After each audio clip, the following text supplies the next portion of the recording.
everybody. We're the Mosley Katakana family, and today we're going to talk a little bit about our family and dyspraxia. And Pharaoh's going to be asking some questions. Okay, question number 1. Go for it, Pharaoh. When did you know something was different about me? Oh, that's really kind of hard to say. You joined our family when you were 10 months old, and you definitely weren't looking like you were ready to crawl or walk. So at first, I thought maybe you just need to do a little bit of catching up. And then after many months of talking to the doctors, we decided to get you a physical therapy evaluation. And that's kind of when it first started, the discussion of whether or not you had some huge challenges ahead of you. And then it took you a whole year, almost till you were 2 years old, to walk. So that was the first red flag. 2? Yeah. When was I diagnosed with dyspraxia? You were diagnosed with dyspraxia just about 3.5 years old, but let's backtrack to when, just before you were 2 years old, you were finally getting physical therapy, occupational therapy, speech therapy, and all of those things were really helping you come along.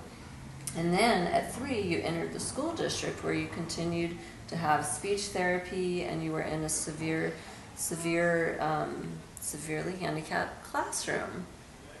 And after being there a while and starting to develop, I talked to Miss Catherine at the time. She was your speech therapist, and she mentioned the word apraxia. And from there, I started researching the word apraxia, and that's where I found the word dyspraxia. And I was like, oh my gosh, Pharaoh has global dyspraxia, for sure. So I asked your doctor if we could get a really good evaluation and some testing done to see if that's what they thought it was. And sure enough, that's when they said, yes, you have developmental coordination disorder. That's what the doctor called it, and it's the same thing as dyspraxia. Oopsie. Take 65. Let's do it. Question number 3. What are some strategies and Strengths. and challenges? Your strengths and challenges or mine? Mine. Okay. Let's see. What are your strengths? You are an amazing, special superhero. Like Spider-Man. Like Spider-Man. You use all of your senses to tell people what they need to hear when they need to hear it. You're a great healer, and you tune into people's emotions really strongly. And one of your academic strengths, you know what it is? What? Reading. You are an amazing reader. Pharaoh has taken off with his reading, and because he has a great sight word memory, he's able to read lots of first grade level books with much success. Phonics is an extremely challenging area that we're still working on, and there's a little bit of concern about dyslexia because he is starting to reverse words and numbers. Another huge challenge of Pharaoh's is math, but Pharaoh is starting to love math now because we got a tutor in kindergarten. Who would have thought? Let's see, another challenge. You don't do this much anymore, but we used to have lots of what I call dyspraxidants.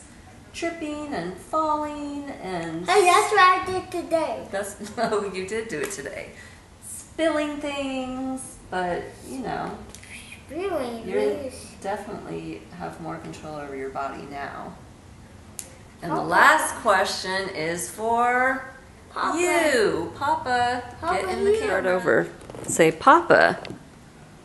Papa, what is it not to be a parent of a child with dyspraxia? What does it be like to be a parent of a child with dyspraxia? It means that you have to be patient. It means that you have to understand that you process things differently than everybody else. That you still are a smart, bright boy, and I admire because you are so brave and you are in tune with everybody else. You have all those gifts that the world today doesn't see that often, which is very rare. And it feels sometimes that I want to protect you from everything else, but at the same time, I want to let the world as well shape you to the great man that you are. I hope you guys learned a little something new today. Thank you, Dyspraxia USA and Warren, for encouraging us to share our story and show the diversity of dyspraxia.